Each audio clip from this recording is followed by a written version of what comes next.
김지의 돌직구쇼에 오신 여러분 반갑습니다. 김지희입니다. 전 오늘도 이곳 광화문 청계광장에 나와 있습니다. 지금 바람이 좀 부는 날씨입니다. 박원순 시장이 사전에 본인의 성추행 피소 사실을 알고 있었던 건 아니냐라는 의혹이 오늘 본격적으로 불거지고 있습니다. 그러면서 누가 박 시장에게 그 사실을 거의 실시간급으로 전달해 줬느냐라는 논란도 오늘 더욱더 가중되고 있습니다. 그 가운데 박 시장이 직접 임명했던 젠더 특보가 박 시장의 실종 하루 전에 상당 부분 사실을 보고해 준 건 아니냐라는 의혹이 오늘 여러 조간신문에 제기됐습니다. 잠시 후에 무엇이 진실인지 상세히 다뤄보겠습니다. 저는 비가 오나 눈이 오나 매일 아침 이곳에서 여러분을 기다리겠습니다. 김진의 돌직구쇼 지금 라이브로 시작합니다. 잠깐만요.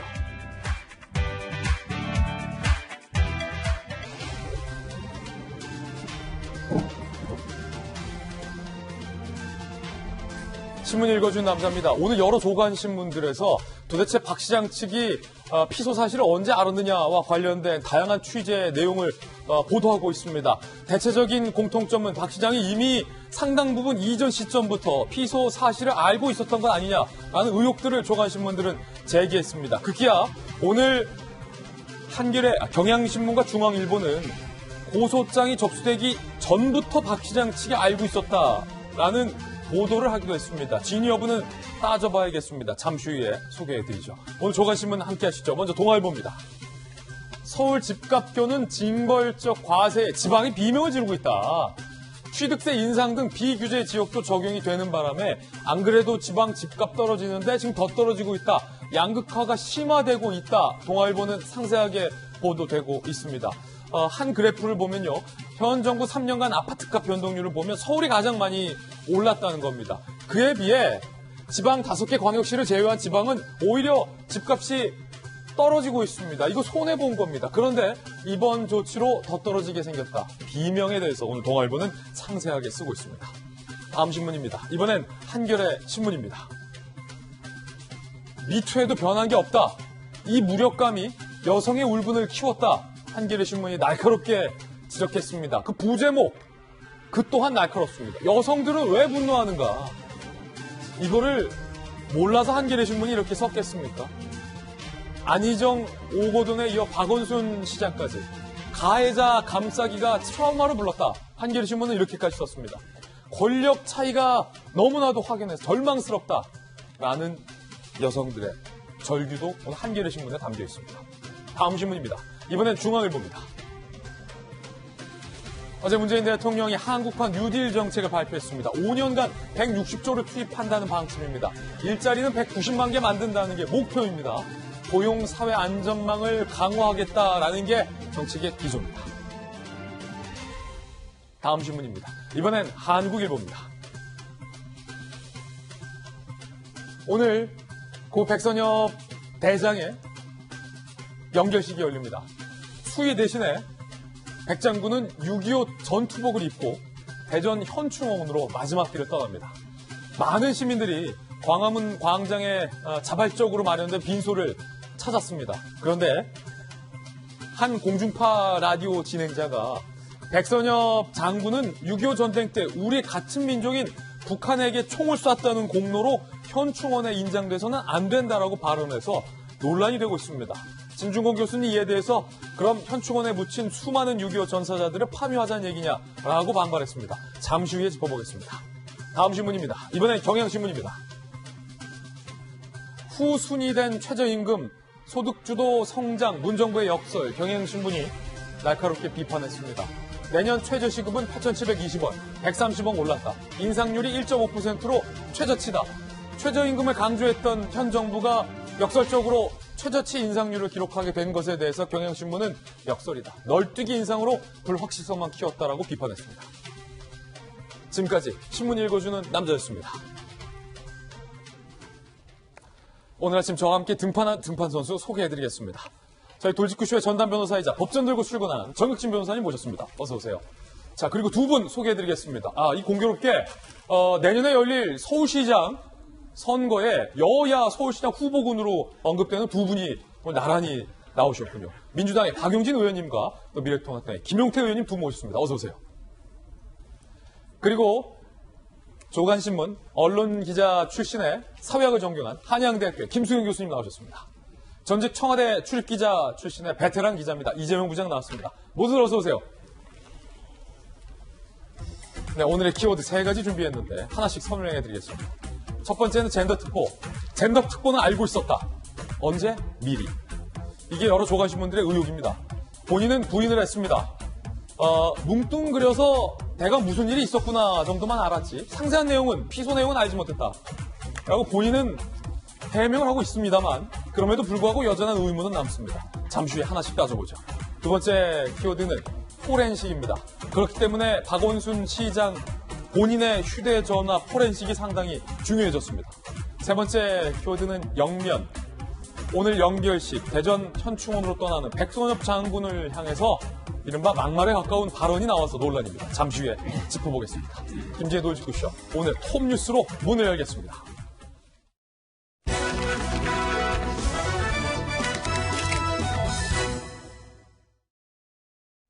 서울시는 박원순 시장의 성추행 의혹과 관련해서 그간 박 시장이 실종된 9일 언론 보도를 보고 피소 사실에 대해서 알게 됐다라고 얘기한 바 있습니다. 그런데 오늘 여러 조간신문들의 취재를 종합하면 이러한 서울시의 해명이 상당 부분 사실이 아닐 가능성이 커졌습니다. 톱뉴스 주제부터 공개합니다. 젠더 특보가 알고 있는 진실. 방금 뭐가 나왔나요? 젠더 특보가 알고 있는 진실. 과연 그 젠더 특보는 뭘 알고 있었던 걸까요? 함께 보시죠. 고소장도 내기 전에 알고 있었던 박원순 시장? 오늘 중앙일보 보도 내용입니다. 소개해드리겠습니다. 서울시의 인지 시점은 고소 전이다. 오늘 중앙일보와 경향신문 두 곳에서 동일한 내용을 보도하고 있습니다. 고소장이 접수되기 전부터 박 시장 측이 알고 있었다. 라는 게 중앙일보와 경향신문의 주장입니다. 정부 고위관 기자가 중앙일보 기자에게 이렇게 얘기했다는 겁니다. 전직 비서 A씨의 고소장이 접수된 건 8일 오후 4시 30분. 그렇죠. 이건 저희들 다 알고 있는 사실.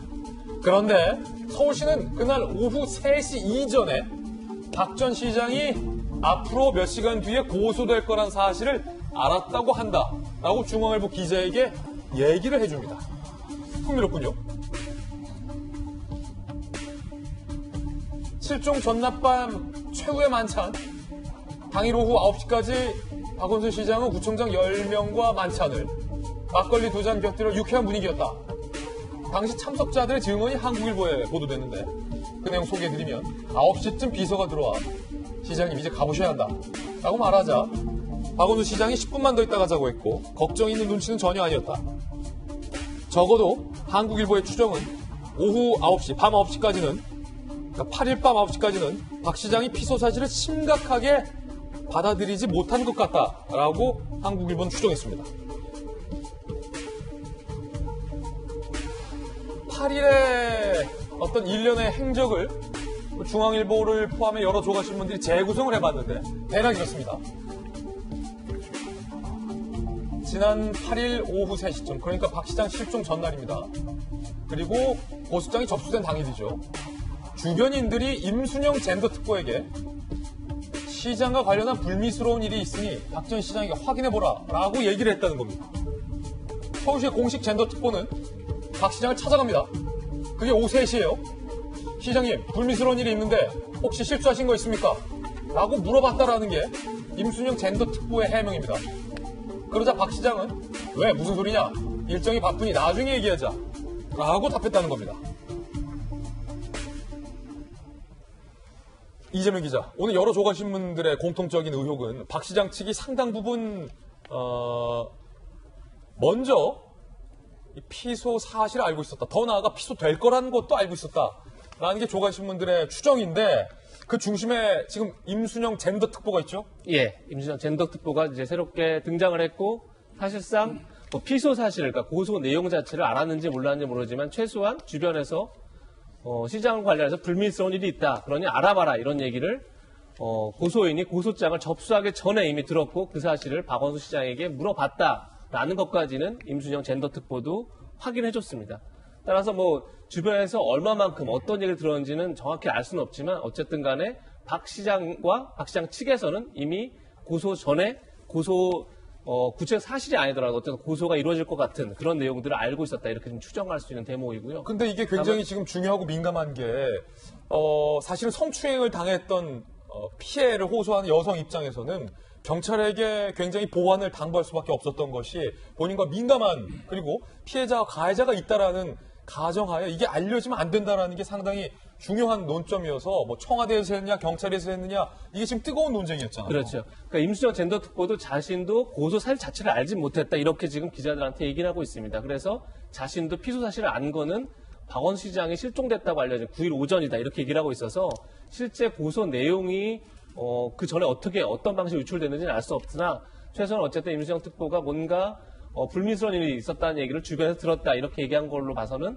어쨌든 그 얘기가 상당 부분 박원순 시장 측에 들어갔다 이렇게 볼 수 있는 대목이 있는 거고요. 하나는 이겁니다. 그러니까 임수정 특보가 과거에 한국 성폭력 상담소에서 오랫동안 일을 했었습니다. 예. 그리고 남인순 의원 이제 보좌관도 했었는데 이번에 이제 한국 성폭력 상담소가 고소인의 기자회견 때 같이 동행하지 않았습니까? 그리고 기자회견을 추진했던 고소인의 변호인도 그쪽에서 함께 일했기 때문에 뭐 그쪽에서 얘기가 나온 건지 정확히는 알 수는 없지만 어쨌든 간에 그 박원순 시장 측의 일정 부분 얘기가 들어갔다는 것. 또 하나 중요한 사실은 자 임순영 특보 말대로 자신은 피소 사실을 알지 못했다. 근데 정확히 알지 못했지만 어쨌든 뭔가 문제가 있다는 정도만 알았다는 건데 그 이후에 박원순 시장이 다음 날 관사에 유서를 써놓고 나올 때까지 분명히 뭔가 더 중요한 정보들이 들어갔다는 거고 그것이 이제 경찰인지 청와대인지 여러 가지 해설이 있지만 어쨌든 간에 그때 어떤 정보가 어떻게 그럼 더 구체로 들어갔는지 그러니까 만약에 임수정 특보가 그 내용을 알았다면 당연히 그 다음부터 박원순 시장 측에서 그냥 수소문을 받겠죠. 정확한 내용이 뭔지 알아보기 위해 노력을 했을 텐데 그 다음에 어떤 일이 일어났을지에 대해서 이제 지금부터 분명한 조사가 필요한 그런 시점인 겁니다. 그렇군요. 젠더 특보는 구체적인 피소 사실에 대해서는 인지하지 못했다라고 해명을 하고 있습니다만 오늘 몇 조간신문에서는 주변에서 시장님에게 불미스러운 일이 있으니 알아보라라는 얘기를 해줬다면 그 불미스러운 일이 무엇인지 먼저 젠더 특보가 알아봤어야 하는 것 아니냐라는 의문도 제기를 하고 있는 상황입니다. 그런데 오늘 한겨레 신문에서는요. 이미 박 시장이 실종되기 전날 그러니까 8일이죠. 8일 밤에 박 시장의 최측근 몇몇이 공관까지 가서 구체적으로 피소 사실에 대해서 보고를 했다라는 의혹을 제기했습니다. 6층 사람들 소위 알았던 것 아니냐 한겨레신문은 강하게 의혹을 제기하고 있는데요. 물론 한겨레의 보도 내용이 사실인지 여부는 조금 더 따져봐야 할 것 같습니다. 그 기사 내용 소개해드리죠. 그날 밤 대책회의 미리 알았던 6층 사람들. 자, 지금 경찰에서도 말하지 않았고 청와대에서도 알려주지 않았다고 하는데 한겨레신문 보도대로라면 그 6층 사람들, 박 시장의 최측근들 어떻게 알았느냐라는 부분이 논란이 될 것으로 보입니다. 만약에 한겨레 보도가 사실이라면 말이죠. 박 시장이 막걸리 만찬 후 측근 극소수만 참여한 비공식 대책회의를 가졌다는 게 오늘 한겨레신문을 포함한 여러 조간신문들의 보도 내용입니다. 임순영 젠더특보가 8일 고소를 박 시장에게 처음으로 보고했다. 서울시 관계자들은 한겨레 기자에게 이렇게 얘기를 해줬군요. 물론 이에 대해서 임 젠더특보는 부인을 하고 있고요. 첫 보고 때만 하도 고소장의 구체적 내용은 정확히 인지 안 됐고 이후 일거가 끝난 뒤 밤에 몇몇이 공관에 직접 가서 보고를 하면서 시장님이 사안의 심각성을 인지했다. 이에 시장님도 수긍을 한 부분이 있고 사임 의사를 표시한 것으로 안다. 오늘 한겨레신문 이 보도 내용은 상당히 지금까지 제기했던 의혹보다 굉장히 구체적으로 몇 발자국 더 나아간 보도입니다. 박 시장이 그러니까 그렇다면 내가 사임을 하겠다라는 의사까지 그날 밤 대책회의에서 얘기를 했다라는 얘기가 되기 때문에 자, 이 부분은 진위 여부를 좀 따져봐야 할 것 같습니다. 그러면서요. 논란이 하나 생겼습니다. 서울시의 그간의 해명이 지금 나오고 있는 보도들과 너무나도 다르기 때문입니다. 서울시는 지금까지 9일 박 시장이 실종된 당일에 피소 사실을 언론 보도를 통해 알았다라고 얘기를 해왔습니다. 그런데 지금 한겨레신문, 중앙일보, 조선일보, 서울신문, 경향신문 등의 보도에 따르면 이미 하루 전에 어떤 루트인지는 모르겠으나 고소 사실에 대해서 박 시장 측이 알고 있었던 건 아니냐라는 이야기들이 나오고 있기 때문에 그렇다면 서울시의 지금 이 해명은 과연 어떻게 된 거냐라는 논란이 일고 있습니다. 서울시 관계자는요. 현 비서실장 등은 들어온 지 얼마 안 돼 해당 사실을 공유해서 몰랐을 것이다. 그래서 저런 해명이 나갔을 것이다. 라고 해명을 했습니다만 논란은 여전하고요. 임 젠더 특보는 계속해서 고소 사실이나 여부는 알지 못했다라고 해명하고 있습니다. 자, 일단은 김용태 의원님, 예. 서울시의 공식 해명은 그러니까 고소장이 접수된 다음 날, 박 시장이 실종된 날 언론 보도를 통해서야 언론 보고 뉴스 보고 우리 시장님이 고소됐구나 라는 걸 알았다는 게 해명인데 오늘 여러 조가신문들이 보도한 내용에 따르면 너무 달라요. 이미 사전에 알았던 거 아니냐라는 의혹이에요. 지금 서울시 해명 보고 다음에 이 비서실장은 몰랐을 것이다 얘기 들어보니까 서울시 참 구멍가게보다도 못하게 운영했거나 아니면 운동권 서클처럼 공식적으로 들어온 사람은 왕따시키고 이 서클 동지들끼리만 이 정보를 공유하는 그런 방식으로 운영된 게 아닌가 참으로 기가 막힙니다. 자, 이 사건은 둘 중에 하나입니다. 하나는 권력기관에 의해서 자행된 국기문란 사건이거나 하나는 아니면 시민단체 이 종사자의 도덕 파탄 사건 둘 중에 하나입니다. 첫 번째, 만약에 저게 고소를 고소한 피해자를 조사한 주체인 경찰, 예. 청와대, 서울시 셋 중에서 누군가 이 피소 사실을 불법적으로 유출했다면 그것도 대한민국 최고의 권부라고 하는 이런 권력기관이 유출했다면 이것은 그야말로 국기 문란 사건이죠. 반드시 밝혀내야 되고요. 그게 아니고 이 시민단체 관계자, 지금 시민단체 관계자는 피해자가 자기의 모든 것을 걸고 가서 상담한 한국 성폭력 상담 사무소 아니면 이 여성의 전화이거든요. 만약에 여기 관계자가 이제 박원순 시장을 고소할 것 같으니까 미리 어떤 다른 루트를 통해서 만약에 알려줬다면 이거는 그야말로 그냥 예정에 이끌려서 이 자기를 찾아온 정말 저 딱하고 안타까운 피해 여성을 내팽개치고 운동권 논리대로 이걸 이 시민단체 최소한의 도덕성을 저버려 알려준 게 아닌가 싶습니다. 그래서 이건 둘 중에 하나일 수밖에 없어요. 뭐 빼도 박도 못합니다. 아까 말씀드린 대로 권력기관에 의해 자행된 국기문란 사건이거나 아니면은 시민단체 내부의 도덕 파탄 사건 중에 하나라고 생각을 하고 반드시 밝혀줘야 됩니다. 이거 사실 이런 거 하나 지금 밝히지 못한다면 정말 이게 정말 나랍니까? 하여튼 이 점에 대해서 저는 어떤 수단을 동원해서라도 얼마나 시간이 걸릴지라도 반드시 밝혀서 이 피해자가 본인 스스로 얘기했잖아요. 나는 살아있는 사람이기 때문에 반드시 나의 일상을 가족과 함께 회복하고 싶다. 이 절절한 바람을 들어줬으면 좋겠습니다. 이제 물론 김용태 의원님의 개인 견해고 아직 우리가 단정할 수는 없다라는 말씀 제가 드릴 수밖에 없을 것 같습니다. 궁금한 게 정혁진 변호사님, 이 젠더 특보 임순영 젠더 특보가 임 젠더 특보 본인의 해명에 따르더라도 누군가가 불미스러운 일이 있으니까 알아보라 라고 얘기를 해줬다는 건데 임 특보는 박 시장에 가서 시장님 불미스러운 일이 뭡니까? 라고 물었다는 거예요. 네. 박 시장은 나 바쁘니까 다음에 얘기하자 라는 거예요. 그럼 피소 사실에 대해서 몰랐다라는 게 해명의 요체인데 여러 조가신문들에서 제기하는 건 누군가에게 들었다는 그 누군가가 누구냐? 경찰이냐 청와대냐 여성단체냐 아니면 진짜 누군가냐 이에 대해서 임 특보가 현재 정확히 밝히지 않고 있다는 점에 대해서 조간신문들은 의문을 제기했고요. 만약에 정말로 누군가가 내가 모시는 시장님에 대해서 그런 얘기를 했다면 그 누군가는 뭔가를 알고 있기 때문에 임 특보가 불미스러운 일 뭔데 그래? 라고 물었어야 하는 건 아니냐 라는 의문도 또 제기하던데 정 변호사님께서는 이 두 가지 의문점 어떻게 보십니까? 저도 궁금하다고 생각을 합니다. 예. 그런데 일단은 그 임순영 특보가 힘이 굉장히 있었던 사람이래요. 서울시 내에서. 제가 왜 그런가 봤더니 그럴 수밖에 없는 게 이전에는 젠더 특보 전에 젠더 자문관이 있었는데 젠더 자문관은 5급이었거든요. 그런데 임순영 특보는 3급이고 서울시 내에서 국장이에요. 직급이 상당히 높은 사람이었고 그 다음에 임순영 특보 제가 커리어를 쭉 봤더니 희망제작소 연구위원도 하셨더라고요. 예. 다시 말해서 박원순 시장과 굉장히 인연이 깊은 분이에요. 이렇게 직급도 있고 인연도 그 시장과 깊고 그랬기 때문에 서울시 내에서 힘도 있었고 힘이 있다라고 하는 것은 결국은 무엇이겠느냐?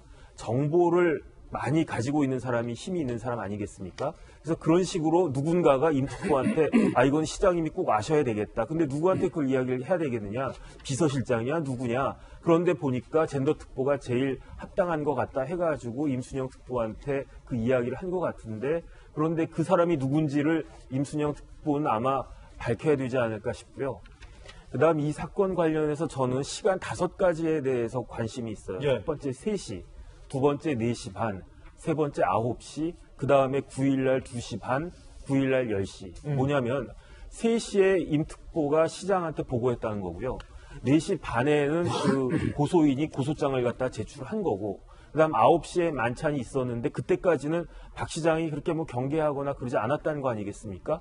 그런데 2시 반은 뭐냐면 4시 반부터 2시 반까지 무려 10시간 동안 이건 이례적인 거거든요. 왜냐하면 고소인 조사는 고소장 먼저 제출하고 그리고 난 다음에 경찰이나 검찰에서 한번 본 다음에 그런 다음에 다시 부르는 거지 그 자리에서 이제 고소인 조사합시다. 이렇게 하는 경우는 저도 굉장히 극히 드문 그건데 더군다나 그 고소인 조사를 10시간이나 해서 새벽 2시 반까지 했단 말이에요.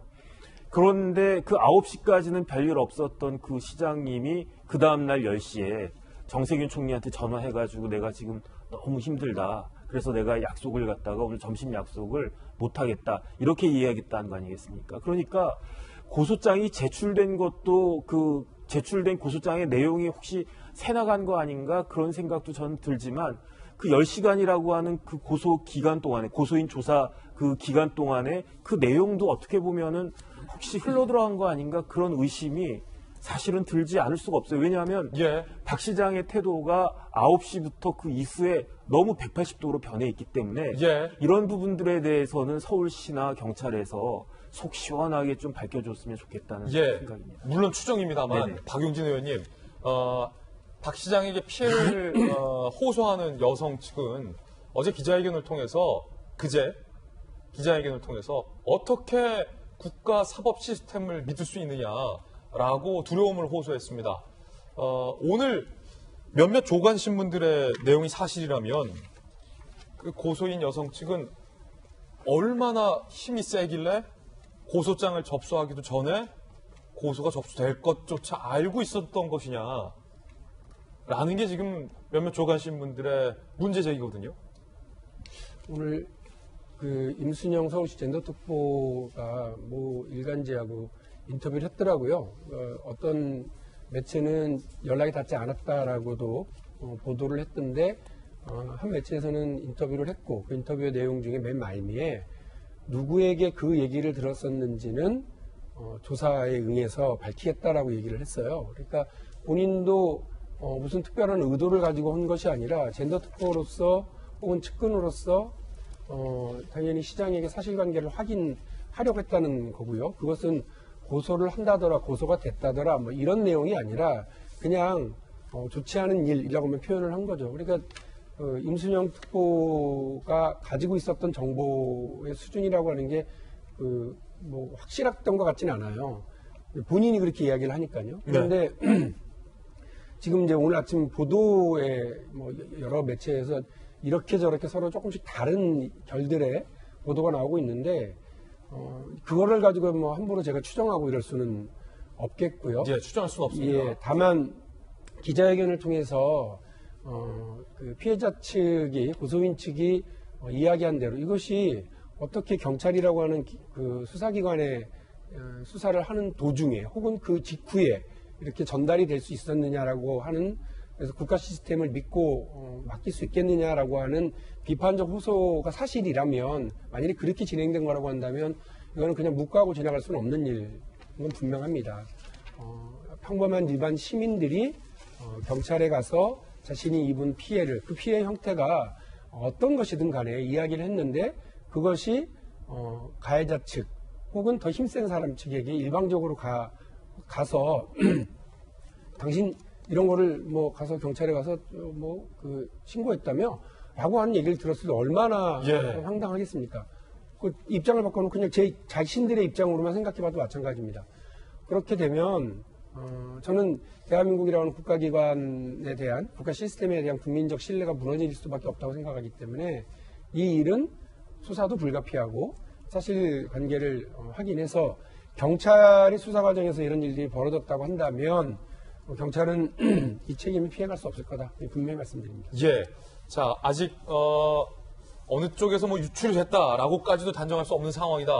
라는 말씀드리고요. 그렇기 때문에 이제 진실 규명이 필요하다라는 목소리가 여러 곳에서 나오고 있는 상황인데 그 가운데 박원순 서울시장이 썼던 휴대폰을 포렌식한다라는 소식도 오늘 들어와 있습니다.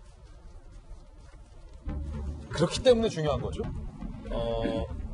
누구에게 연락을 받았고, 누가 알려줬고, 누구를 만났고, 어디까지 알았느냐. 이게 상당히 중요할 것 같습니다. 스모킹건, 박 시장의 아이폰 열리나, 박 전 시장의 신형 아이폰 포렌식 착수, 사망 경위를 밝히려는 조사인 만큼 다른 의혹과 관련된 자료는 수집하지 않는다라고 경찰이 못을 박았습니다. 현재로선 유출 의혹이 아닌 변제 사건에 대해서만 들여다볼 방침이라는 건데 아이폰 특수성 때문에 잠금을 해제하는 데만 4개월 걸렸던 전력도 있습니다. 유족의 협의를 거쳐 진행 필요하다는 건데요. 김수영 교수님 어떻습니까? 이게 지금 사실은 세간에서 가장 의혹을 갖고 있는 부분은 힘 있는 자, 권력 있는 자, 유력 대권주자는 나의 어떤 피의소 사실도 사전에 인지할 수 있는 특권을 가진 것 아니냐라는 의혹과 관련해서 어떤 진실을 규명하자라는 게 오늘 뭐 여러 조간신문들의 입장이잖아요. 그런데 지금 경찰이 박 시장의 아이폰을 포렌식하겠다라는 의도는 만약에 그렇게대로 그 의도대로 포렌식이 된다 하더라도 과연 해당 의혹을 규명할 수 있을지에 대해서 의문을 갖는 분들도 많고요.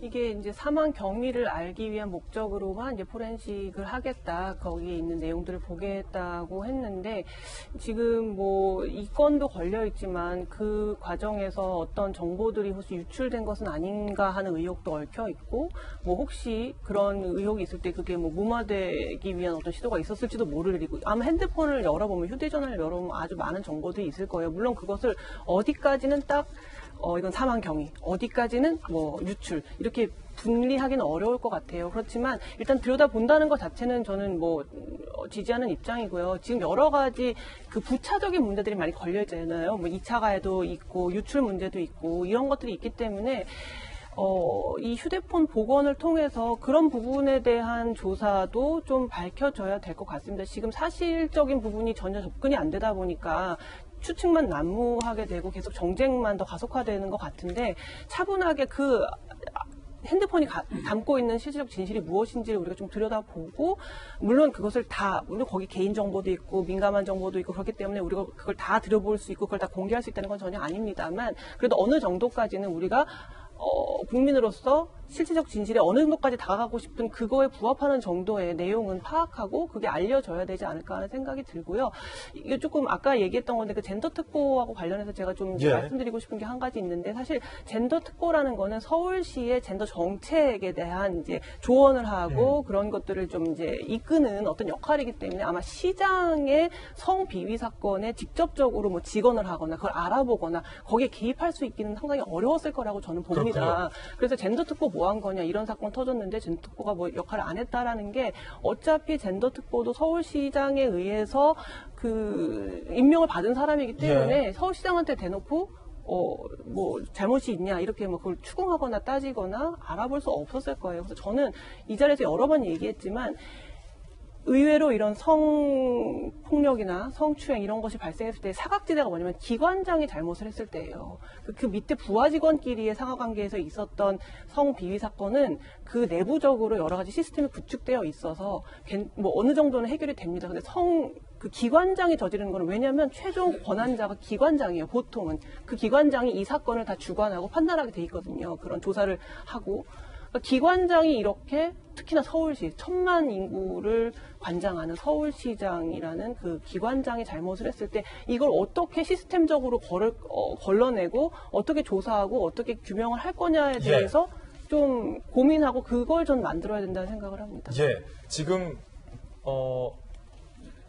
해소돼야 할 의문들이 상당히 많은데 이재명 부장, 경찰은 우린 절대 안 알려줬다. 청와대도 우린 알려주지 않았다. 그런데 누군가는 젠더 특보에게 무슨 불미스러운 일이 있다라는 뉘앙스로 운을 뗐다. 그런데 한 보도에 따르면 몇몇 측근들이 그날 밤 공간까지 직접 찾아가서 구체적인 피소 사실까지 알려줬다라는 의혹도 제기되고 있고, 그런데 서울시는 공식 해명이 9일날 언론 보도를 보고 피소 사실 알았다라고 하고 있고, 마침 오늘 서울시가 11시에 직원 인권 침해 진상 규명에 대한 입장 발표를 한다라는군요. 과연 거기서 이런 의문점들이 다 해명이 될 수 있을까요? 그러니까 지금부터 진상규명을 시작하겠다는 거니까 오늘 뭐 어떤 사실관계 관련해서 얘기하지는 않을 것 같은데, 뭐 중요한 팩트가 하나 나온 건 있죠. 분명히 임순영 젠더 특보가 고소 사실 이전에 무언가를 들었다는 건 분명한 중요한 팩트니까, 임순영 특보도 분명 언론 인터뷰에서 조사가 시작되면 관련 내용을 얘기하겠다라고 한 만큼 분명하게 자신이 어디에서 무엇을 들었는지에 대해서 해명해야 할 의무가 있겠죠. 하지만 다만 저희가 이제 반드시 생각해야 될 건, 사실 이 고소 사실을 먼저, 고소 사실이 유출됐다, 그리고 수사 내용이 유출됐다라고 가장 먼저 문제 제기한 당사자는 바로 한국 성폭력 상담소 여성의 전화 변호인입니다. 그래서 거기서 유출됐다 이렇게 예단하기 굉장히 어려운 거고. 그렇습니다. 지금 또 얘기한 것처럼 경찰이나 청와대 모두 부인하고 있습니다. 그러니까 서울경찰청이 경찰청으로, 경찰청이 청와대로 보고한 사실은 분명히 있으나 거기서 유출됐다고 아직 단정할 수 없는 만큼 뭐 국기문란이다 이렇게 규정하기는 약간 좀 무리가 있는 것 같은데, 중요한 건 아까 얘기한 것처럼, 자, 경찰은 경찰대로 이제 박원순 시장의 휴대전화를 포렌식하겠다 얘기를 합니다. 그럼 당연히 이제 거기서 통화 기록이라든지 문자 메시지라든지 여러 가지 SNS를 통해서 언제 누구한테 무슨 얘기를 들었고, 그리고 그래서 이제 참모들은 어떻게 대책해야 되는지 이런 내용들이 어느 정도 나올 수 있겠죠.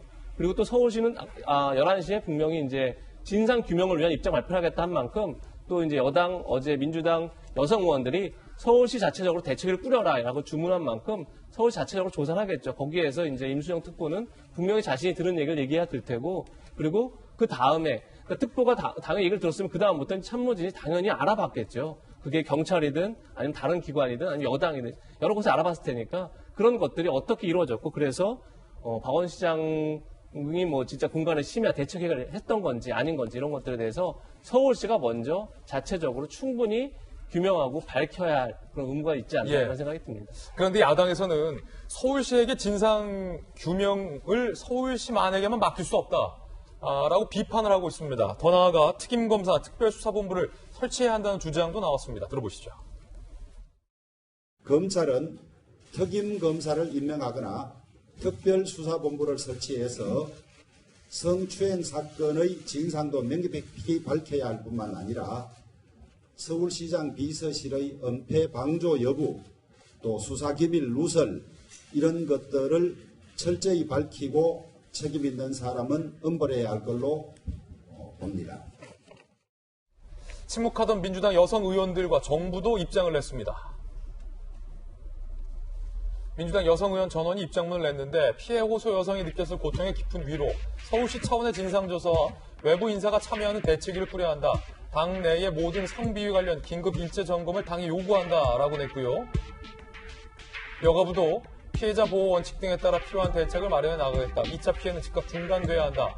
서울시의 성희롱 방지 조치를 점검하겠다. 재발 방지 대책을 수립 시행하고 여가부에 제출하도록 요청을 할 것이다. 라고 한발 늦은 입장문을 내놨습니다. 민주당의 이해찬 대표가 조금 전 직접 사과를 했군요. 국민께 송구하다. 민주당은 피해자 중심주의를 견제하겠다. 성인지 교육 강화를 위한 당규 개정에 나설 것이다.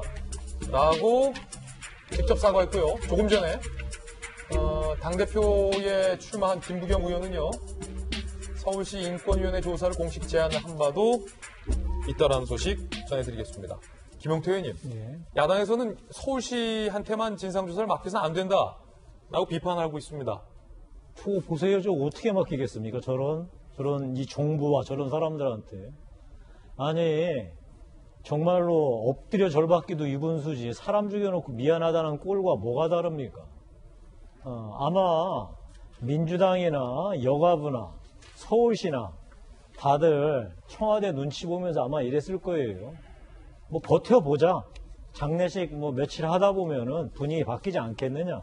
아마 이렇게 배짜고는 나갔을 거예요. 그래서 장례식 5일장 치르면 분위기 확 바뀔 거다. 그런데 이제 실제로 이 피해 여성이 직접 나와서 참 이 본인의 그 얘기를 발표를 하고 여성의 전화 한국 성폭력 상담소 같은 경우 정말 굉장히 이름 있는 시민단체잖아요. 여기에서 정색을 하고 이 정부 당국을 비판하니까 깜짝 놀란 거예요.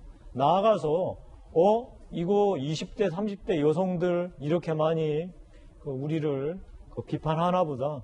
아마 지금 이런 보면 머리가 복잡하니까 예. 정말 억지 취향적으로 지금 하는 것 같은데 이런 사람들한테 저는 맡겨서 제대로 진상조사가 되지 않을 것 같아서 가장 이 사건은 결국 네 가지를 조사해야 되잖아요. 그러니까 성폭력 이 사건 실질이 있었느냐. 두 번째, 이 피해 여성이 구제를 요청했는데 서울시 내부에서 브라킹하고 묵살했다는 거. 이건 중대한 문제죠. 세 번째는 아까 말씀드린 대로 권력 기관이 됐든 시민단체 내부에서 됐든 간에 피소 사실 이 불법으로 유출된 거. 이거 조사해야 되잖아요. 다음에 2차 가해 피해, 2차 가해를 입혀가지고 피해자를 2번 죽인. 이거 다 조사해야 되잖아요. 이걸 과연 지금 서울시 인권위원회가 조사할 수 있을까? 저는 어림없는 소리라고 생각하고요. 다음에 민주당 내부의 자체 진상조사, 그것도 어림없는 소리라고 생각하고.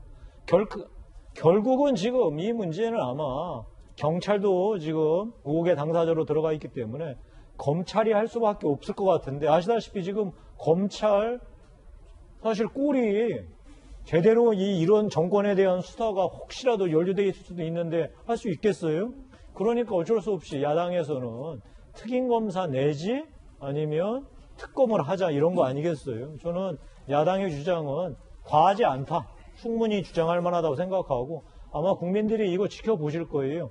특히나 지난 5일 동안 6일 동안 시침 뚝 따고 이 5일장 실어내면서 무언가 이 피해 여성은 묵살하고 오히려 피해 가해자로서 지목된 사람을 저렇게 영웅시했던 그 모든 이 소위 행동들이 아마 결국은 대가를 받게 될 거라고 생각합니다. 예, 물론 이제 우리 김영태 의원님이 말씀하셨던 부분 중에 뭐 여가부 등이 청와대 눈치를 봤을 것이다라는 부분은 저희가 이건 예단할 제 생각입니다. 예.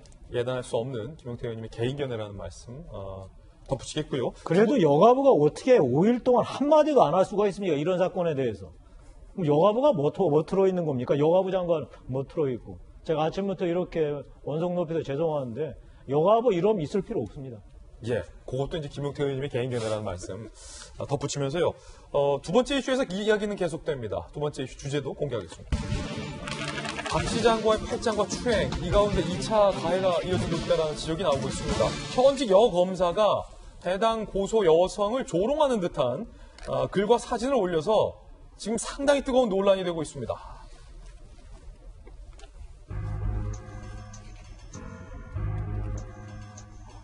진혜원 대구지검 부부장 검사.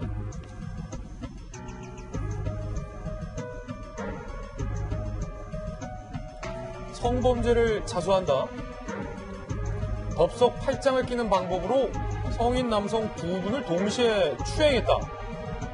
여자가 추행이라고 하면 추행이니까 라고 하며 진혜원 검사가 가운데 있는데요. 박 시장의 팔짱을 낀 사진을 올리면서 내가 이 팔짱 낀 걸로 박 시장과 옆에 있는 성인 남성을 추행했다라고 글을 올린 겁니다. 그러니까 세간에 지금 제기된 이 성추행 의혹을 단순히 팔짱 낀 수준으로 비하를 했다라는 논란이 일고 있는데요.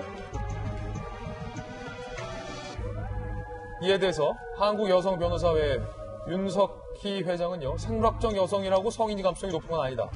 2차 가해임을 인지하지 못한 발언이다. 한국여성변호사회는 오늘 대검에 해당 검사 징계심의 촉구 의견서를 제출할 방침입니다. 지금 김수경 교수님, 이 사진과 이 글을 올린 의도 가운데 있는 분이 진혜원 검사인데요. 진 검사가 이 사진과 이런 글을 올린 의도가 뭡니까? 저도 이 글을 끝까지 읽는 게 굉장히 조금 힘이 들었습니다. 사실 2차 가해, 그러니까 그 피해를 호소하는 고소인에 대한 명예를 훼손한다고 느꼈고요. 끝까지 읽기가 고통스러울 정도로 2차 가해 중에서도 굉장히 좀 무겁다. 이런 생각을 했는데, 근데 전 그 얘기는 뭐냐면 결국 내가 성추행이라고 하면 성추행인 거다라는 얘기를 했잖아요. 그러니까 고소인이 성추행이라고 한다고 해서 무조건 성추행이 되는 게 아니다라는 걸 이제 비꼰 겁니다.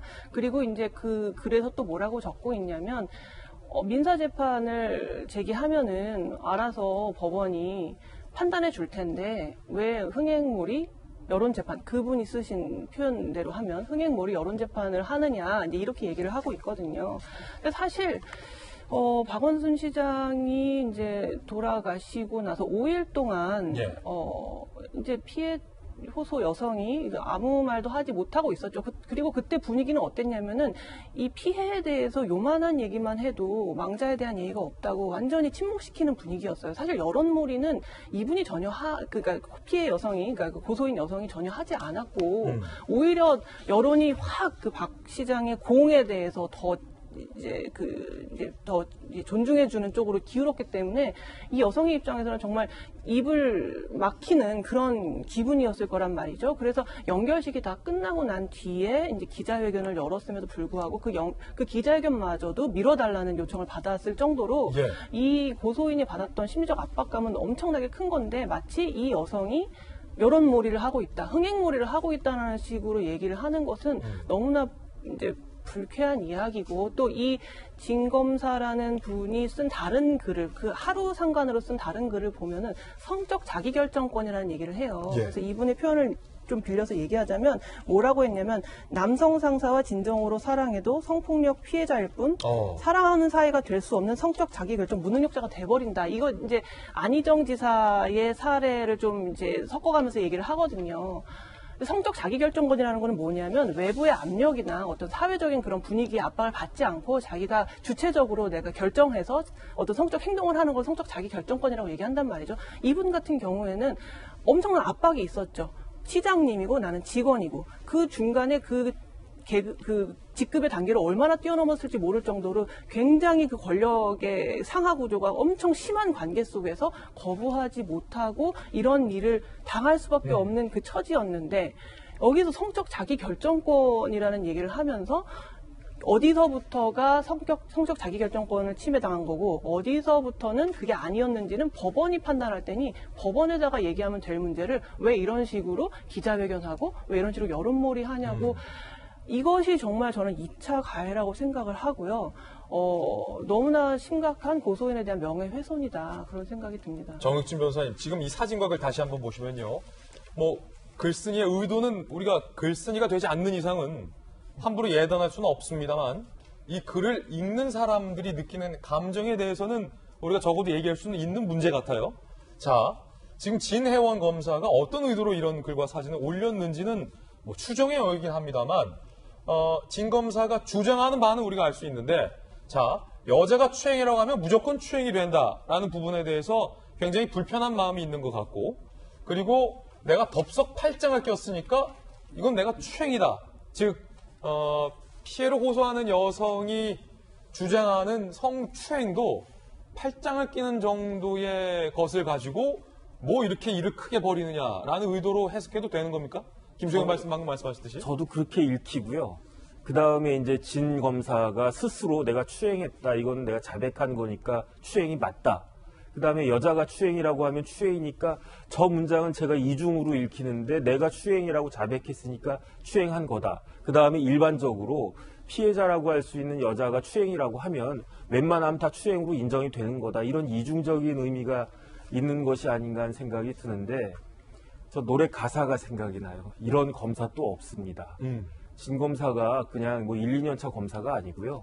15년 차 검사예요. 부부장 검사니까 좀 있으면 부장 검사가 되실 분인데, 저런 식으로 그 다음에 그 15년 동안 검사를 갖다가 하면서 여러 종류의 사건들을 갖다가 다 다루어 봤겠지만, 여자 검사니까 여자 검사들은 사실은 성범죄 관련된 일을 갖다가 많이 시키는 편이거든요. 왜냐하면 남자보다 여자 검사가 그 일을 더 잘하고 더 적합하니까. 그러니까 분명히 그런 쪽 일도 많이 했을 텐데, 그런데 어떻게 저런 이야기를 갖다가 할 수 있었을까? 검사 징계법에 어떤 내용이 있냐면요. 직무와 관련 없이, 직무 관련 여부에 상관없이 검사로서의 체면이나 위신을 손상시키는 행위를 하면 검사 징계하도록 되어 있거든요. 그 진검사에 대해서는 검찰에서 제가 봤을 때 꼭 징계를 갖다가 하는 게 좋지, 만약에 안 하면 검찰개혁 이야기 또 나오지 않을까 하는 생각이 듭니다. 이 진검사의 징계와 관련돼서 과거에 무슨 일도 있었다면서요? 그렇죠. 2017년 제주지검에 있었을 때 어떤 피의자의 생년월일을 우리가 흔히 인터넷 사주팔자 이런 프로그램이 있지 않습니까? 인터넷 사주팔자 프로그램. 거기에 집어넣어서 피의자한테 당신 지금 변호인과 사주가 맞지 않는다. 그러니까 변호사를 바꾸는 게 좋겠다. 뭐 이런 얘기를 했다고 그래서 뭐 징계를 받은 적도 있습니다. 그래요? 예, 근데 뭐 그건 이제 과거 일이니까 그거와 지금 문제 반드시 연결시킬 건 아니지만 어쨌든 간에 과거에도 약간 좀 이해하기 힘든, 그건 사실 누가 보더라도 피의자와 변호사의 사주를 왜 검사가 보지 도저히 이해할 수 없는 행동이잖아요. 그러니까 그런 행동을 했다는 것도 좀 논란이 될 것 같고, 사실 이제 진해영 검사가 여러 차례 소셜 미디어에다가 친여 성향적인 글을 많이 썼습니다. 근데 우리는 흔히 검사라고 하면, 검찰이라고 하면 어쨌든 법과 원칙에 따라서 행동할 거다, 이런 이제 신념이 있는 거죠. 우리 사회에 약속이 있는 거죠. 이제 그걸 저버린 것 자체도 굉장히 큰 문제라 생각하는데, 사실 이거는 지금 품위의 문제만은 아닌 것 같습니다. 이건 명백한 2차 가해라고 볼 수 있는 거죠. 그런 점에서 지금 여성 변호사에도 대구지검의 진검사에 이제 징계를 청원하는 그런 내용을 이제 올리겠다고 했는데, 이건 단순히 품위 손상 이런 문제가 아니라 2차 가해가 아닌가 생각이 들고, 그런 점에서 대구지검도 심각하게 좀 봐야 되지 않을까 이런 생각이 듭니다. 무리한 발언들도 논란이 되고 있습니다. 역으로요. 함께 보시죠. 홍준표 전 대표가 채용사가 있었다라는 얘기도 있다. 채용사 역할을 한 사람이 있었다는 말이 떠들고 있다라는 확인되지 않은 얘기를 해서 좀 논란인데, 이게 그런가 하면 전국 기관 단체장 집무실에 침새를 폐쇄해야 한다는 발언도 나왔습니다. 들어보시죠. 이제 더 이상 국민들께서는 여비서들도 드나드는 공간에 개인 샤워실과 침대까지 설치 운영하는 것을 이해해 주시지 않을 것으로 생각합니다. 제2, 제3의 안희정, 오고돈, 박원순이 나오지 않도록 전국 기관단체장의 공간과 집무실에 설치되어 있는 침실은 지금 당장 폐쇄돼야 합니다. 특히 홍준표 전 대표의 이제 채용사 역할을 한 사람이 있었다라는 설 논란인데, 이 김웅태 의원님, 채용사는 조선시대 때 그 전국에 있는 뭔가 불순한 목적으로 여성들을 뽑아서 불순한 역할을 시키려는 역할을 했었던 벼슬아치 아닙니까? 네. 확인되지 않은 얘기를 하신 거잖아요, 홍준표 전 대표가. 서로 이런 말을 뜬금없이 한다고 그러잖아요. 웬 정말 뜬금없는 얘기입니까?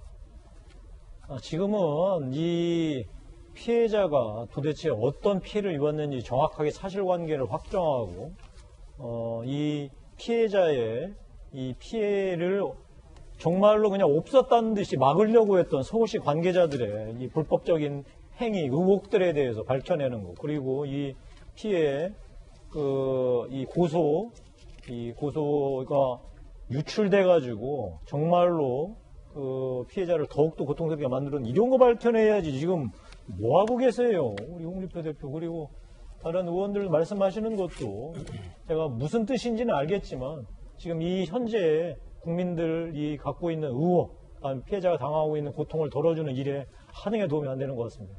예. 자, 그런가 하면 정의당 심상정 대표가 자당의 국회의원 2명이 조문을 하지 않겠다라고 발언한 것과 관련해서 사과를 해서 논란이 되고 있습니다. 심 대표가 왜 사과를 하느냐라는 논란입니다. 장례 기간에 추모의 뜻을 표하는 것과 고소인에 대한 연대 의사를 밝히는 일이 서로 대립하지 않는다는 것이 저와 정의당의 입장이었습니다. 유호정, 장혜연 두 의원의 메시지가 유족분들과 시민의 추모의 감정에 상처를 주었다면 대표로서 진심으로 사과드립니다. 김웅태 의원님, 지금 심 대표가 뭐에 대해서 사과를 한 거죠? 모르겠어요. 뭐 했죠? 참, 저걸 보니까 이제 심 대표 시대도 다 끝난 것 같습니다. 심상정이 누굽니까? 하여튼 저하고는 의견은 달랐지만 심상정 의원은 우리 사회에 그 인권, 정의, 소수자 보호라는 사실 그 상징과도 같았던 사람이에요. 근데 이 문제에 대해서 우리 젊은 후배 의원들이 당당하게 자기의 소신을 밝혔는데, 그거에 대해서 해요? 이러니까 그런 소리 듣는 거예요. 지난번에 우리 심상정 대표께서 이 4+1인가요? 뭐 도저히 납득할 수 없는, 전례도 없는 일을 하면서 했던 게 사실 떡을 먹기 위해서 연동형 비례대표제 떡을 먹기로 했다가 이번에 이제 떡을 못 먹었잖아요. 그러니까 뭔가 떡을 못 먹었어도 떡고물을 먹으려고 하는 거 아니냐라고 하는 한간의 얘기들이 있어요. 그 떡고물은 우리 정진석 미통당 의원께서 국회 부의장 안 하신다고 하니까 지금 야당모 국회 부의장이 공중에 떴잖아요. 그런 얘기가 있다는 거 한번 새겨들으시기 바랍니다. 예, 오늘 확인되지 않은 얘기고 예. 김용태 의원님의 한간의 얘기를 전한 겁니다. 개인 견해라는 말씀 드리는데 뭐 그럴 수는 있지 않습니까? 일단은 정혁진 변호사님, 신 대표가 그 정의당 내에 뭐 두 가지 기류들이 있었잖아요. 박 시장에 대해서 애도하는 분위기도 많았고 또 동시에 두 명의 이제 젊은 의원들의 발언처럼 박 시장의 의혹에 대해서 붕괴하는 여론도 있으니까 그 중간적인 어떤 중재한 차원에서 사과를 한 거 아니냐 이런 얘기도 흘러나오던데요. 어떻게 보세요? 그러니까 두 마리 토끼를 잡고 싶었는데 두 토끼가 다 날아가 버린 꼴이 아닌가 싶어요. 그렇게 왜냐하면 생각하시는군요. 사과라고 하는 것은 어떤 사람이 행위나 행동이나 말을 잘못했을 때 그것을 인정하고 잘못했다라고 인정을 하고 거기에 대해서 유감을 표하는 게 사과 아니겠습니까? 그렇다라고 하면은 쉽게 말하면은 장의원 같은 분들이 이야기한 것이 잘못됐다라고 하는 것을 인정을 해야 그 다음에 사과가 이루어지는 건데 그 다음에 나온 말이 그것을 잘못했다고는 생각 안 한다라고 이야기하니까 사과를 받고 싶어 하는 사람 입장에서도 저게 무슨 사과냐 이런 생각이 들 거고 그다음 그 반대편에 있는 장의원 같은 사람은 내가 뭘 잘못했는데 내 행위 가지고 나도 아니고 대표라고 마음대로 사과를 갖다가 하느냐 이런 이야기를 들을 수밖에 없기 때문에 논리적으로 사실은 이게 상충이 되는 거죠. 모순이 되는 거죠. 그렇군요. 자, 심상정 논란에 대한 이야기 박용진 의원은 어떻게 보세요? 아까 김용태 의원님께서는 더불어민주당 장례 기간 동안 입 다물고 있더니 뭐냐 이렇게 맹공을 하셨어요. 근데 저로서는 그래도 정의당은 오히려 지금 혼란으로 빠져들고 있다 이런 생각이 자꾸 드는데 더불어민주당은 늦게나마 이렇게 뭐랄까요 이 일에서 제대로 된 태도를 지금 자꾸 취해가고 있다 이렇게 저는 말씀을 드리겠습니다. 어제 장례 영접식이 끝나고 나서 이제 그리고 나서 그 다음 날이잖아요. 어제가 제가 이제 여기서도 얘기를 했고요. 이제 입장을 밝혔지 않습니까? 서울시도 빨리 진상조사를 하고 더불어민주당도 대책을 마련해야 된다 이렇게 말씀을 드렸는데 사실 개인적으로 되게 힘들었거든요. 힘들죠. 저도 뭐 박원순 시장 예. 좋아하고 잘 아는 사이였고 그러기 때문에 이 문제를 사적으로만 보면 입 다물고 있는 게 맞았는데 뭐 국회의원이라고는 공적인 태도를 보면 그래서는 안 됐다고 생각했기 때문에 얘기를 했는데 이거를 얘기를 하고도 그 뒤에 후과도 되게 이제 힘들어요. 아마 저 장혜영 의원이랑 또 그분도 그러니까 다른 분도 똑같이 힘들었을 거라고 저는 봐요. 그런데 이제 그때 그리고 나서 당 대표가 그걸 감싸고 이해하고 이제 해주고 그래서 그 길로 이렇게 가는 것이 오히려 어떻게 보면 뭐 맞을 수도 있을 텐데 저렇게 되는 거하고 지금 민주당은 그런 뒤에 어제 쭉 변화가 생겼습니다. 그래서 여성 의원들도 김상희 부의장을 중심으로 해서 입장을 냈고요. 또 오늘 아침에 우리 대표 이해선 대표의 직접적인 어떤 사과와 대책 마련에 대한 입장도 계획 나왔거든요. 저는 더불어민주당에 대한 신뢰에 상당히 많은 의문을 던지고 계신 분은 알고 있습니다만 그럼에도 불구하고 한 걸음 한 걸음 이렇게 입장을 정리해서 나가고 있다라고 하는 말씀은 드리고요. 이 말씀은 정의당 말씀이 나와서 오히려 저희가 궁색하나마 이렇게 입장을 가지고 있다라고 하는 말씀으로 아까 야당께서 얘기하셨던 비판에 그나마 이렇게 좀 변명 비슷하게 말씀을 드리고자 합니다. 그럼 저도 한 말씀 더 보탤게요. 뭘 또 굳이 하십니까? 아니요, 우리 박용진 의원님 정말 참 잘하셨고 짧게 부탁드립니다. 시간이. 다만 민주당이 정말로 이 사건에 대해서 진정성 있는 자세를 보이려면 이미 사건은 서울시 자체조사나 민주당 자체조사 갖고는 선을 넘어섰습니다. 제3의 기구에 맡겨서 남김없이 진상을 파헤치는데 민주당이 앞장서길 바랍니다. 두 분의 의견 들어봤습니다. 이번에 저희가 준비한 다음 순서입니다. 오늘의 핫플 어떤 분들이 준비되어 있을지 바로 만나보시죠. 백선엽 장군도 오늘 연결식을 갔습니다. 그런데 있죠. 뉴스 채널이죠. 지상파인가요? 지상파죠. 지상파의 라디오의 진행자가 백선엽 장군에 대해서 한 발언 때문에 지금 논란이 되고 있고요. 학현민 측근의 또 수상한 수주 의혹에 대해서도 오늘 준비가 되어 있습니다. 먼저 백선엽 장군의 연결식 장면부터 오늘 장면입니다. 함께 보시죠.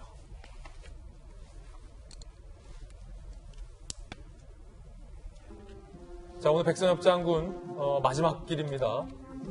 수의가 아니라 6.25 전투복을 입고 대전 현충원으로 떠나고요.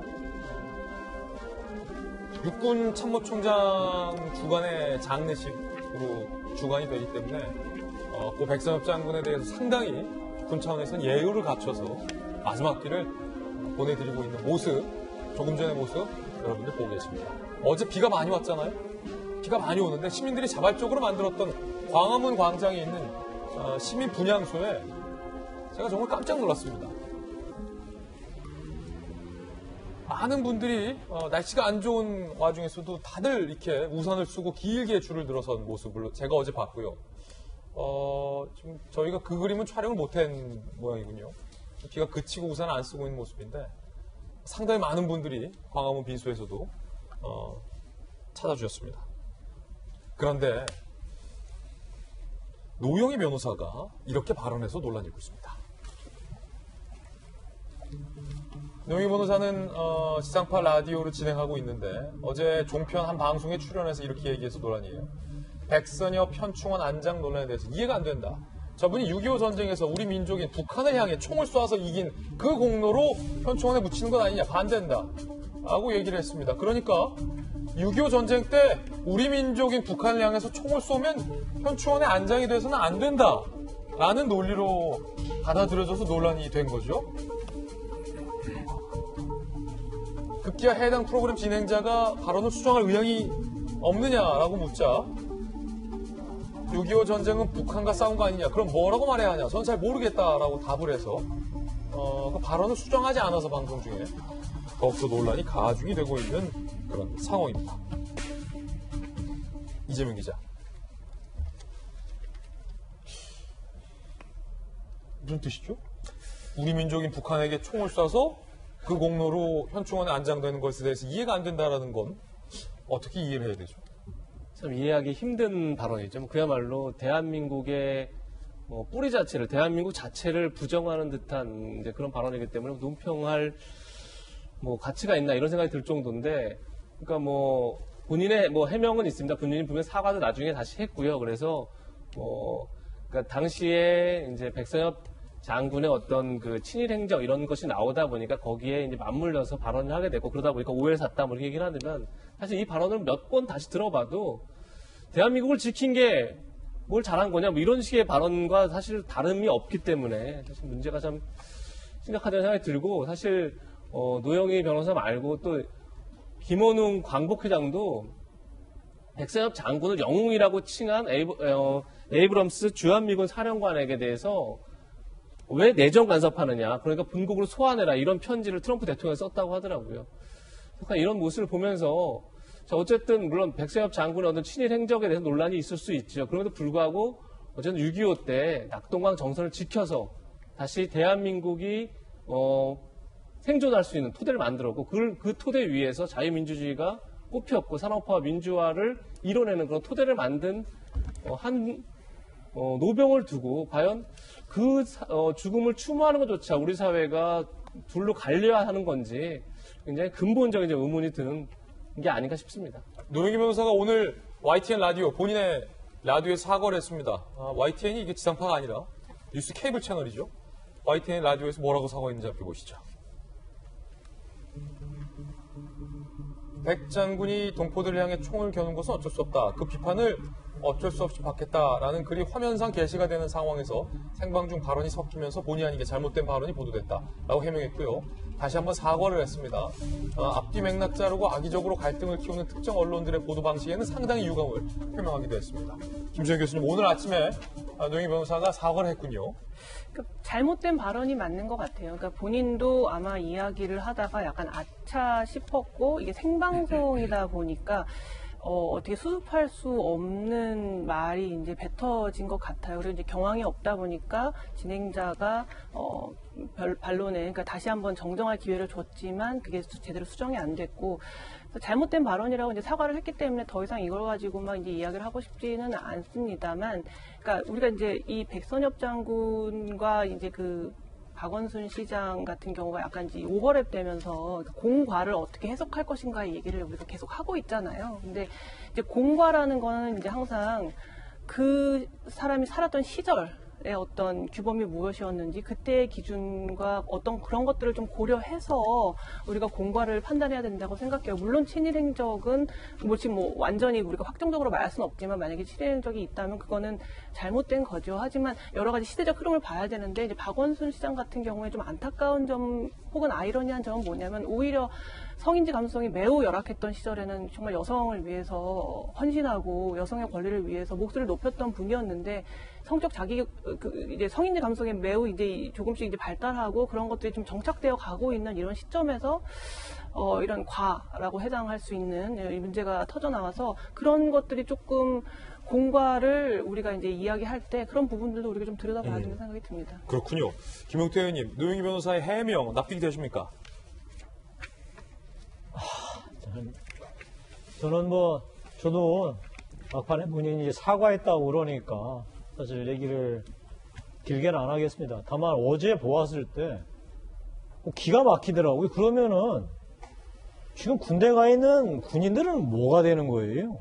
군인들은 이제 전쟁이 나면 그 북한군을 향해서 총을 쏴야죠. 누구하고 싸우라는 게 싸우지 말라는 말밖에 더 되겠어요?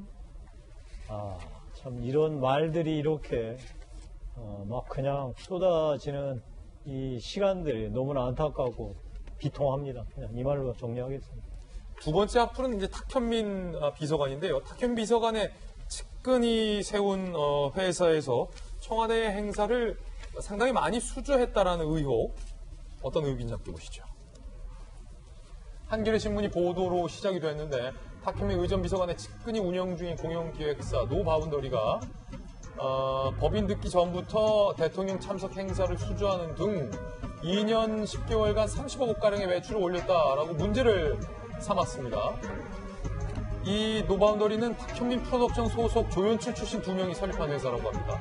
수주 행사 22개 중 문재인 대통령이 참석한 행사가 15건, 트럼프 대통령 방한 기념 행사 등 5건, 법인 듣기 전에 수주를 했다. 굵직한 것을. 그래서 논란이 되고 있고요. 공연 이벤트 업계에서는 청와대 내부 추천 외에는 이 업체의 최초 선정 경위와 싹쓸이 수주는 이해하기 어렵다라는 반응을 보이고 있고요.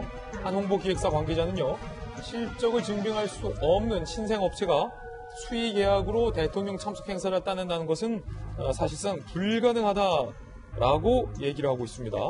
정부 관계자는 어떤 얘기를 하고 있을까요? 부처에서 주관한 행사 관련 회의하면 탁 비서관이 자주 참석한다. 탁 비서관 그때마다 기존 계획과 다른 아이디어를 냈고 갑자기 엉뚱한 회사가 그 아이디어를 진행한 경우가 많았다. 또 다른 관계자가 회의 과정에서 일종의 암묵적인 강요를 느끼기도 했다라고 조선일보에 보도를 하기도 했습니다. 민간인 신분 자문위원 시절에서 여러 행사를 직간접적으로 개입하는 것이 아니냐라는 의혹도 오늘 해당 신문은 제기하고 있는 상황인데요. 자, 이에 대해서 청와대의 반박까지 보고서 이야기 이어가게요. 청와대가 계약한 행사는 3건이 전부다. 나머지는 부처가 알아서 계약한 것이고 청와대는 개입 안 했다. 한겨레 사실 부풀리기 보도에 강한 유감을 표명했습니다. 정육신 변호사님, 한겨레 신문은 의혹을 제기했어요. 아니 법인 등기 전부터 이름도 없는 회사가 어떻게 저런 문재인 대통령이 참석하고 트럼프 방한 기념 행사 등 30억 원에 가까운 행사를 어떻게 따낼 수 있느냐. 탁현민이 있었기 때문에 가능한 거 아니냐라는 게 한겨레 의혹인데 네네. 청와대는 한겨레 신문에 대해서 강한 유감을 표명했군요. 일단 저는 저 회사 이름이 굉장히 인상적이에요. 노바운더리. 끝이 없다는 얘기잖아요. 막 나가겠다는 이야기 아닌가 싶은데 그것은 저희가 또 단정할 수 없습니다. 정혁 변호사님. 그냥 이름이 그렇다고요. 이게 회사가 언제 설립하냐면요. 설립 등기가 돼야지 설립이 되는 거예요.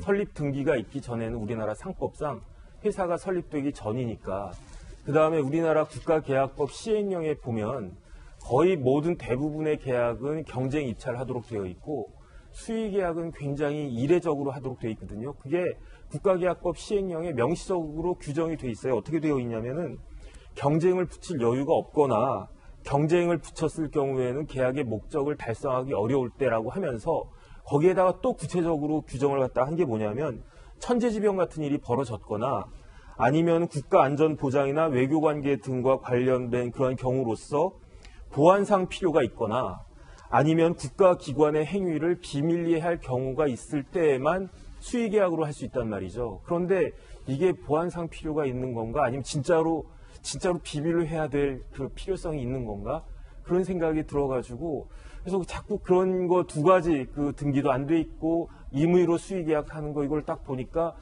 그러니까 저 그 회사 이름이 자꾸 마음에 걸린다 이런 생각이 드는 겁니다. 네, 그러니까 청와대는 해명을 두고 좀 얘기를 하고 싶은데 청와대 해명은 이렇습니다. 그러니까 22건을 수주했다. 그런데 청와대만 따지면 3건밖에 안 되고 나머지는 뭐 19건은 이제 부처란 뜻인데 자, 이 논란의 핵심은 이거죠. 그러니까 2017년 5월, 그러니까 문재인 정부가 출범하기 전까지 단 한 건도 수주해 본 적이 없는 업체입니다. 근데 이 업체를 봤더니 탁현민 프로덕션의 조연출 출신들이 만든 겁니다.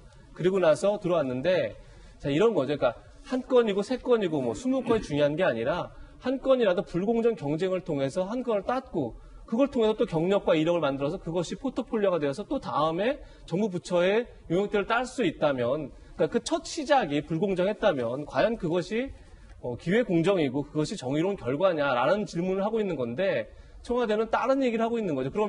그러면 뭐 대기업만 주자는 거냐 이런 이제 해명까지 했는데 사실 논란의 본질 자체는 처음 이 청와대 행사를 뭐 몇 걸 땄냐가 중요한 게 아니라 처음 땄을 때 과연 그것이 공정한 경쟁 속에서 과연 실력을 보고 그 업체에 준 건지 아니면 탁현민 지금 이제 비서관이 됐지만 당시 행정관과의 어떤 특수 관계 때문에 된 건지 그 질문을 하고 있는 거고 거기에 대해서 청와대는 해명해야 되지 않나 이런 생각이 듭니다.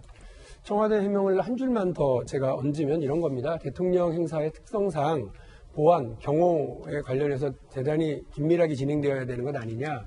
그렇기 때문에 청와대가 수주한 그 3건의 행사의 경우에는 어쩔 수 없이 이렇게 공개 입찰 이런 방식이 이걸 불가능하다 이 말인데 저는 그거는 이해가 됩니다. 예, 논란 전해드렸습니다. 이번엔 저희가 준비한 다음 코너입니다.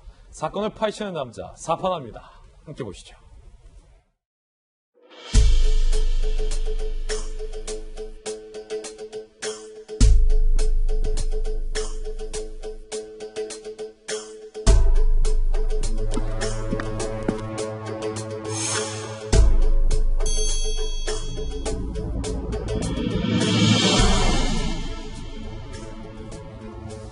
사건 파헤치는 남자 사판한 김지입니다. 오늘 저와 함께 사건 파헤쳐 주실 분 모셨습니다. 형사 출신의 변호사님 박승배 변호사님 나오셨습니다. 어서 오세요. 안녕하세요. 오늘 충격적인 사건이 나왔습니다. 인천의 수돗물에 발생한 일입니다. 어떤 사건인지 사건 현장으로 가보시죠.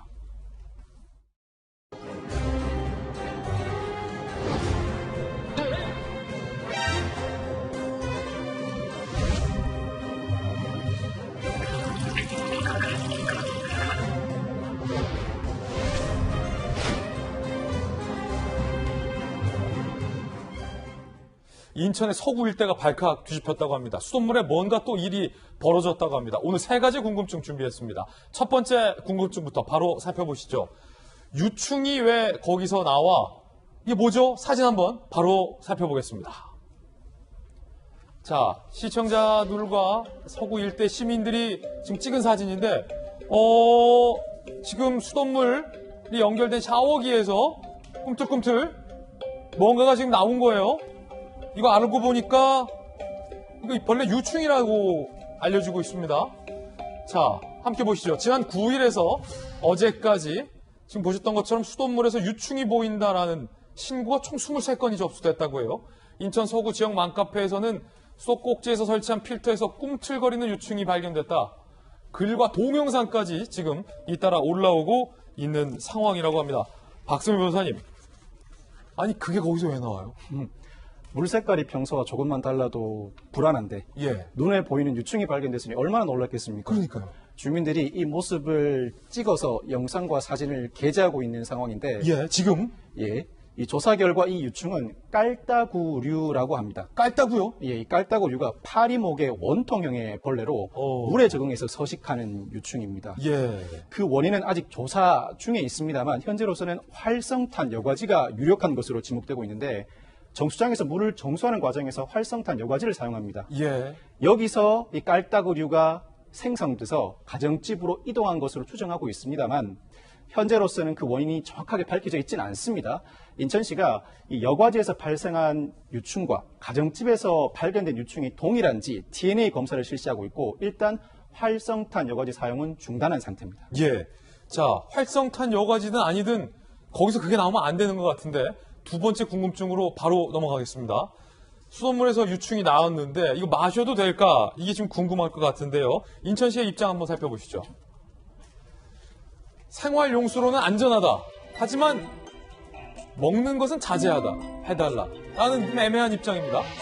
인천 서구 5개 동의 소재 유치원 초중고교 급식은 일시 중단됐고 근데 이 지역은 1년 전에 붉은 물이 콸콸콸 나왔던 그 지역입니다.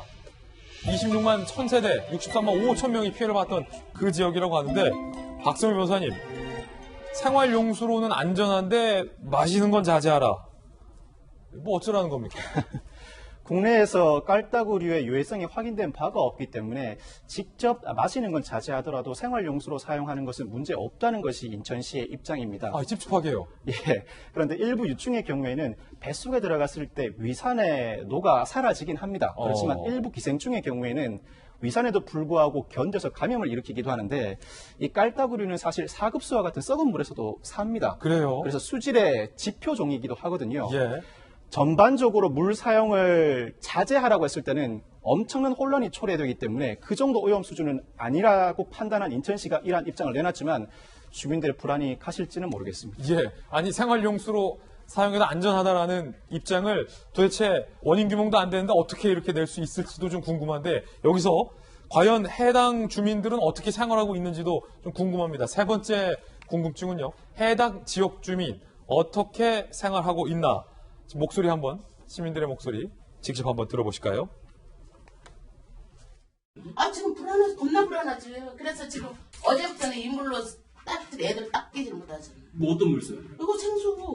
이제 씻는 물이 벌레가 있다는 것 자체만으로 너무 소름 끼치고 갑자기 간지러운 듯한 느낌도 나고 또 아이한테 별 이상이 없는지 그것부터 확인하게 되더라고요. 수도국에서 관리를 안 하고 있다는 얘기 아니에요.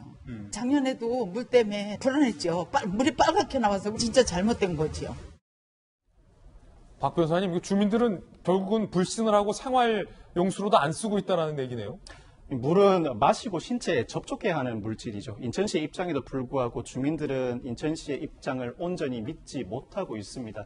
불편함을 감수하고서라도 생수를 직접 구입해서 사용하든가 아니면 도저히 여의치 않으면 일단은 생활용수로 사용하고 있지만 그 찝찝함은 숨기지 못하고 있는 모습인데 이럴 수밖에 없는 것이 바로 지난해 5월에 같은 지역에서 붉은 수돗물이 흘러나온 사태가 벌어졌었죠. 같은 지역에서? 예, 그 당시에 인천시가 뒤늦게 초기 대응에 문제점이 있음을 인정하고 사과한 바가 있고 당시 환경부 장관이 인재라고 지적을 했었습니다. 수돗물을 철저히 관리하겠다고 약속했음에도 불구하고 같은 지역에서 수돗물과 관련한 또 다른 문제가 발생하니 주민들이 더더욱 믿지 못하고 있는 거예요. 예, 이게 뭐 붉은 물이 낫냐, 유충 나오는 물이 낫냐라고 선택한다면 고르기도 힘들 정도의 둘 다 난감한 상황인데 이거 뭐 피해에 대해서 보상을 받을 수는 있습니까?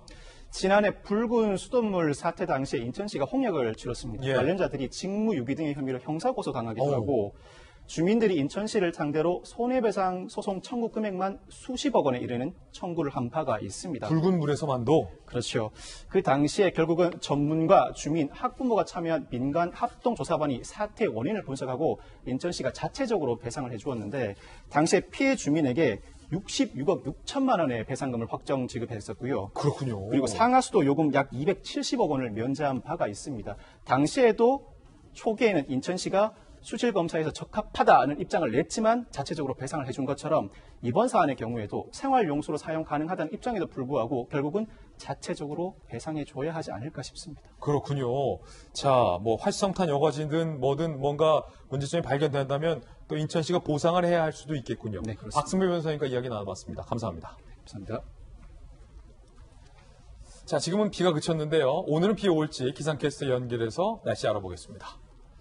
자, 허용 캐스터, 오늘 지역별로 날씨가 좀 다르다면서요? 네, 오늘은 중부와 남부의 하늘 표정이 다릅니다. 먼저 서울 등 중북부 지역은 모처럼 맑은 하늘이 드러나면서 기온이 오르지만 남부지방은 비가 오면서 종일 선선하겠습니다. 오늘 오전까지 영서 남부와 충청, 오후까지 제주도와 영남에 5에서 10mm의 비가 조금 내리겠고요. 호남은 밤까지 많게는 30mm의 비가 이어지겠습니다. 늦은 오후에는 충북과 영서 남부에 소나기가 지나겠습니다. 오늘 한낮에 서울은 28도로 중북부 지역은 어제보다 4도나 높겠지만 남부지방은 대구 23도, 부산 22도로 더위는 주춤하겠습니다. 장마전선은 토요일에 북상해 제주와 전남 해안에 영향을 주겠고요. 휴일에는 전국에 비를 뿌리겠습니다. 내일은 전국에 다시 무더위가 찾아옵니다. 이렇게 더운 날씨에 시원한 커피로 더위를 달래시는 분들 계실 텐데요. 하지만 커피를 마시게 되면 땀을 흘렸을 때 오히려 탈수 현상이 나타날 수 있다고 합니다. 커피 대신 시원한 물을 자주 마시는 게 건강도 챙기고 또 더위도 쫓는 방법이 되겠습니다. 지금까지 청계천에서 채널A 뉴스 허유원입니다. 네, 오늘 저희가 준비한 소식 모두 다 전해드렸습니다. 지금부터 시작되는 인터넷 라방 2사말로에서는요, 오늘의 주제, 젠더 특보 언제 어떻게 알았나라는 주제로 본방에서 미처 못다한 이야기, 라방에서 이야기 나눠보겠습니다. 오늘은 법전 들고 출근한 정혁진 변호사와 이재명 부장 두 분 모시고 이야기 나눠보겠습니다. 자, 저희들은 내일 아침 9시 15분에 더욱더 풍성한 소식 들고 인사드리겠습니다. 오늘 하루는 분명 어제보다 나을 겁니다. 좋은 하루 되십시오. 감사합니다.